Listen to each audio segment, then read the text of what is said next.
ভাবতেই পারবেন না, এতটাই সহজ। যে কেউ একবার দেখলেই তো বাড়িতে বানিয়ে নিতে পারবে। তো মাত্র একটু উপকরণ দিয়ে এইরকম সুন্দর মিষ্টি বাড়িতে একবার বানিয়ে দেখুন। তো দোকান থেকে আর কিনে আনবার কোনো প্রয়োজনই হবে না। আর এইভাবে মিষ্টি বানিয়ে তো আপনারা এই মিষ্টিটা বেশ কিছুদিন সংরক্ষণ করে রেখেও দিতে পারবেন। নমস্কার বন্ধুরা, রূপার রন্ধনশালায় আপনাদের সকলকে অনেক অনেক স্বাগত জানিয়ে চলে এসেছি প্রতিদিনের মতো আবার একটা নতুন রেসিপি নিয়ে। তবে আজকের আমি একটা দারুণ স্বাদের মিষ্টি রেসিপি শেয়ার করব।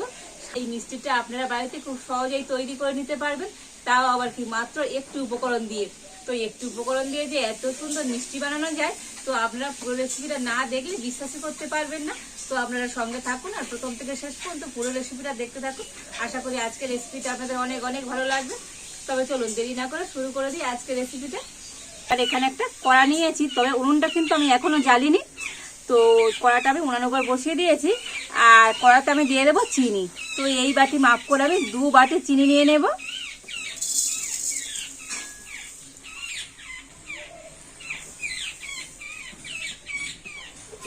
আর 2 বাটি চিনির জন্য লাগবে 1 বাটি জল।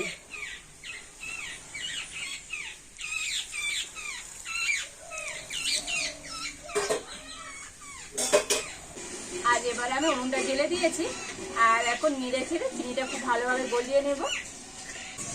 তবে এই সময় উনুনের জাল কিন্তু একেবারে হালকা দিতে হবে, একদম হালকা জাল দিয়ে তো এই মিষ্টিটা তৈরি করে নিতে হবে। কোনোভাবে জাল জ্বলে দেওয়া যাবে না।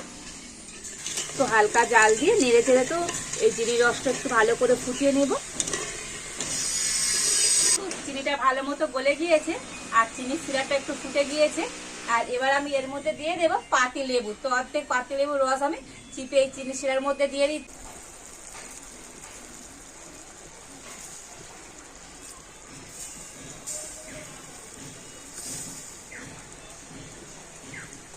তো পাতি লেবুর রসটা এই চিনি শিরার মধ্যে ভালোভাবে মিশিয়ে নেব। আর এই সময় তো উনুনের জাল একেবারে কমিয়ে দিতে হবে, জোরে জাল দিলে তো এটা কিন্তু লাল হয়ে যাবে, তো এটা কিন্তু আর সাদা থাকবে না। তো একেবারেই হালকা জাল দিয়ে আর কন্টিনিউ এবার একটু নাড়াচাড়া করে একটা সুন্দর চিটচিটে শিরা তৈরি করে নিতে হবে।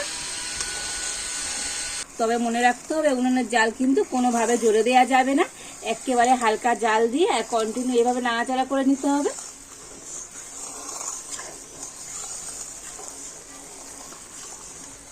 আর দেখুন এখানে একটা থালাতে আমি একটু ঘি নিয়ে নিয়েছি, আর এই ঘিতে এখন থালার চারিধারে খুব ভালো করে লাগিয়ে দেব।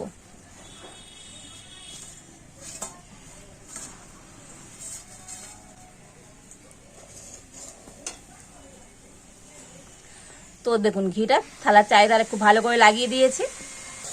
তো দেখুন চিনির শিরাটা কিন্তু কন্টিনিউ এভাবে নাড়াচাড়া করতে হবে। তো এইভাবে নাড়াচাড়া করলে চিনির শিরাটা তো অনেকটাই কিন্তু ঘন হয়ে যাবে।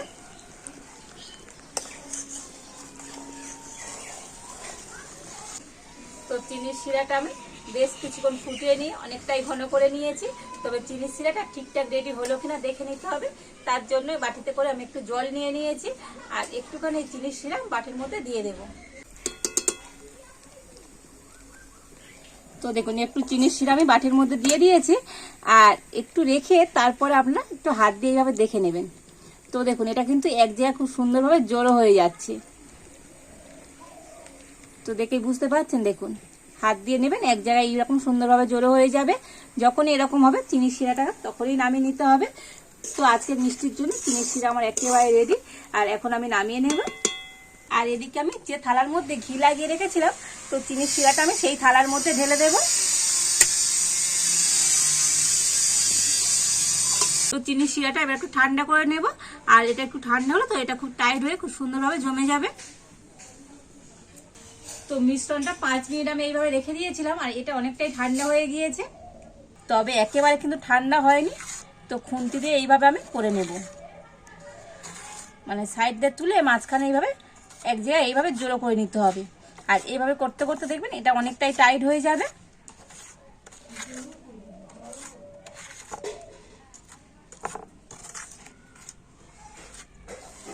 তবে এটাতে কোনো হাত দেওয়া যাবে না, যেহেতু গরম আছে।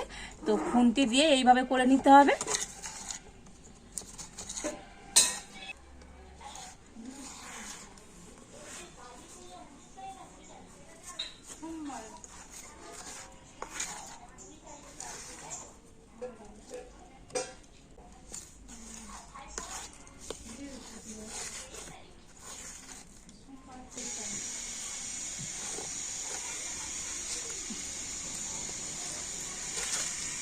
দেখুন এইভাবে করতে করতে কতটা মানে শক্ত হয়ে গিয়েছে।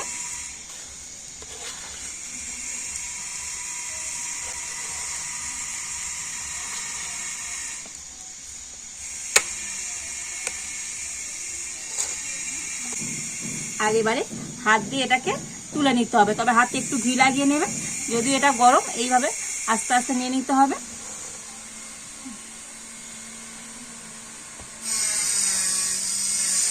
এটা খুবই তো গরম, তো হাত দিয়ে এইভাবে আমি এটাকে তুলে নেব।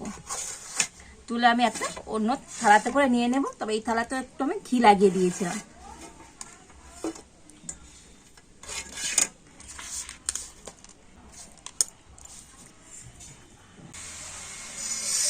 তো দেখুন অল্প একটু মিশ্রণ হাতের মধ্যে নিয়ে নিয়েছি, আর এটাকে আমি একটু হাত দিয়ে এরকম লম্বা করে দেবো। তো মিষ্টিগুলো আপনারা আপনাদের পছন্দ মতো শেপ দিয়ে তৈরি করতে পারেন। তো আমি এরকম একটু লম্বা করে তৈরি করে নিচ্ছি, আর এবার আমি একটা প্লেটের মধ্যে রেখে দেব।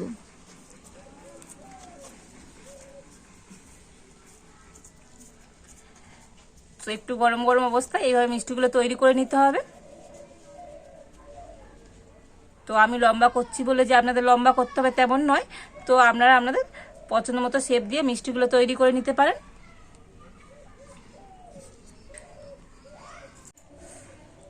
আর এইভাবে করে সমস্ত মিষ্টিগুলো আমি তৈরি করে নেব। তো দেখুন সমস্ত মিষ্টিগুলো তৈরি করে নিয়েছি, আর কত সুন্দর দেখতে হয়েছে দেখুন আজকের এই মিষ্টিগুলো। একদম তো সাদা ধপধপ করছে, আর যখন করেছিলাম কতটা হচ্ছে নরম ছিল, আর কত সুন্দর টাইট হয়ে গিয়েছে। মাত্র একটু উপকরণ দিয়ে এই সুন্দর মিষ্টিটা আপনারা বাড়িতে খুব সহজেই তৈরি করে নিতে পারবেন। বাড়িতে একবার তৈরি করে দেখবেন, বানানো যেমন সহজ আর খেতেও দারুণ হয়। আর এই মিষ্টিটা একবার যে কেউ দেখলে তো খুব সহজেই বানিয়ে ফেলতে পারবেন। আর দেখুন মিষ্টিগুলো কত সুন্দর দেখতে হয়েছে, দেখুন কত সুন্দরভাবে টাইটও হয়ে গিয়েছে, দারুণ হয়েছে আজকের এই মিষ্টিগুলো। তো একটি মাত্র উপকরণ দিয়ে এইভাবে বাড়িতে তো আপনারা খুব সহজে মিষ্টি তৈরি করে নিতে পারবেন। আর এইভাবে মিষ্টি বাড়িতে বানিয়ে মানে একবার বানিয়ে আপনারা এটা অনেক দিন সংরক্ষণ করে রেখেও দিতে পারবেন। তো আজকের আমার এই মিষ্টি রেসিপিটা আপনাদের কেমন লাগলো অবশ্যই কমেন্ট করে জানাবেন। ভালো লাগলে লাইক শেয়ার সাবস্ক্রাইব করবেন। আজ এই পর্যন্ত, আপনারা ভালো থাকুন, সুস্থ থাকুন, দেখা হচ্ছে নতুন কোনো একটা রেসিপি নিয়ে।